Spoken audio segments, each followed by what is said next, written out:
About backlash and having to cope with that. And I think the source of this was likely, a lot of it was likely your tough, momentous decision in 2019 to compete for China rather than the United States at the Olympic Games. You grew up in the Bay Area, were born in the United States, but your mother emigrated here, was born and raised in China.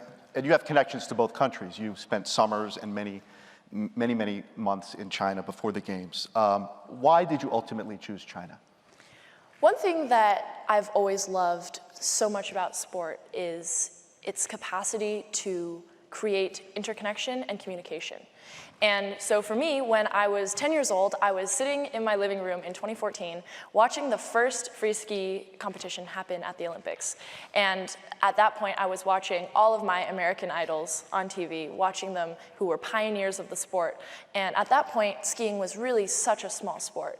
And slowly over the years, it has grown, and now, over this past Olympics, there's been this huge explosion of the sport all over the world, and in China, for example, there have been 300 million people on snow compared to before. And so now, quite literally, we have hundreds of millions of people worldwide who are suddenly speaking the same language. And that's something that's really beautiful, because in sport, it is a shared experience, and it's something that can transcend barriers of race, of age, of gender, of background, and of culture. And in that sense, everybody is setting a goal. We're working hard for it. We're falling down. We're finding a reason every day to get up and make ourselves better in pursuit of this one goal that we have. And when we finally reach it, that unparalleled triumph is something that we all share.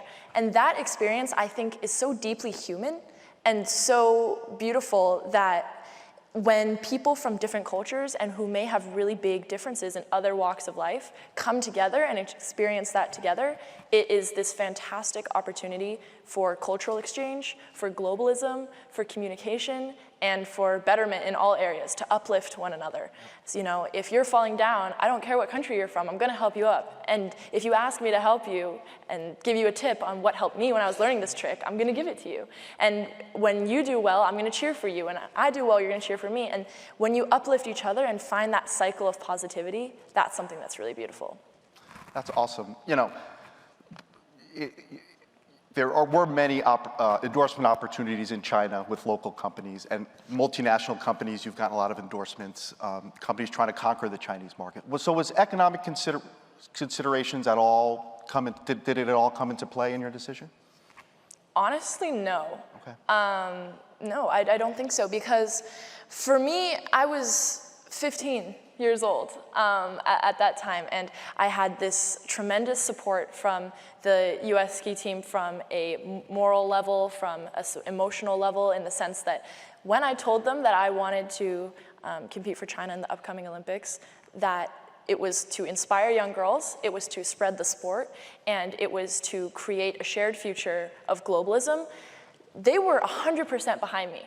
And they continue to be incredibly supportive. And the same is true of the Chinese side. And so I think, with that said, it really was about spreading the sport to people who may never have even heard of it before. And who, especially as young girls, and who may not have that kind of representation that they see on TV, to be able to have that was really my sole reason for doing that. And this is a great time of geopolitical tension between the two countries, China and the United States. Do you have any regrets at all about your decision? Why or why not? I don't have regrets about my decision, because I think that every day when I start looking at my social media and I see DMs and I see hundreds of young girls sending me messages saying, because of you, because of what you did at the Olympics, you inspired me to start skiing, to break my own boundaries, to sit with someone new at lunch, to try something that I never thought was possible before. And because of you, I feel like I am better as a person. And when I read messages like that, it galvanizes me too. And it's this positive reinforcing cycle in which it's not really an idol and a fan, really. It's friends moving together. And when someone does well, I want to celebrate their successes and build off of them. And when they do well, it kind of moves like that. And in that sense, I think that it is really beautiful. And I also think that it has been this incredible opportunity worldwide. It's not just in China. It is in the US, it's in Canada, it's in Europe, and it's in all these places where free skiing wasn't visible before, and now it is. And that's the bottom line. And I think that that is something that's really incredible, and that's something I'm really proud of, and I think that is a global effort moving forward. Great. What's next for you?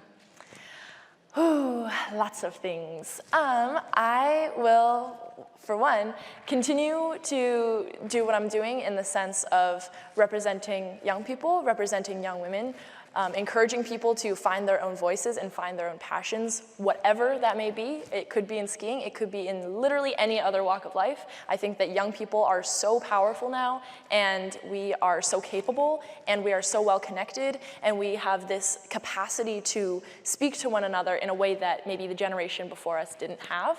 And so I think we are using that to our advantage. We are growing in all these different walks of life, and that makes me really excited. So I want to be a part of that. I'm trying to be a part of that, and I hope to continue being a part of that going forward. I'm going to school in the fall, so that's really exciting. You're going to Stanford. I am, yes. I'm going to be a freshman. And so, yeah, I can't wait for that. And yeah, just lots of, I'm starting to write a book right now. I do a lot of reading and writing, so there's that. And yeah, lots of big things on the horizon. Any thoughts about post-snowboarding career, what you want to do long term? After skiing, I think that there are a lot of opportunities. No, you're good. I'm passionate about a variety of things. I'm in school, again, I have no idea what I'm studying yet, so don't hold me to this, but I'm interested in international relations. I'm also really interested in quantum physics, so we're like really all over the map right now. But I mean, that's the beauty of learning, right? I think that the biggest thing that I'm gonna get from school is learning how to learn and finding those passions, and then figuring out a way to weave them together and make the world a little bit better in my own way comes down the line. And so as long as I can do that, then I'm going to be very happy and very proud. And my biggest goal has always just been to leave a positive legacy and to leave the world a little bit better than the way that I found it. The U.S. is going for the Winter Olympic Games in Salt Lake City in 2030, trying to get that host. If the Olympics are in the U.S. in 2030, any chance you switch to our side? It's funny that you mentioned that because I am actually an ambassador for the Salt Lake City 2030 Olympic bid. And I think that that's this beautiful example of globalism and of the capacity that we can use skiing and we can use sport and we can use winter sport to connect people. It's about Salt Lake specifically wants to become a global destination for athletes everywhere to come train there, and they want to incorporate 15 new countries into the Winter Olympics. And I think that's something that's really beautiful, and I've always stood for that, and so I'm really honored to be a part of the whole thing, and we'll see if it goes ahead. All right. Well, Eileen, thank you so much for your time, and thanks everybody for listening in.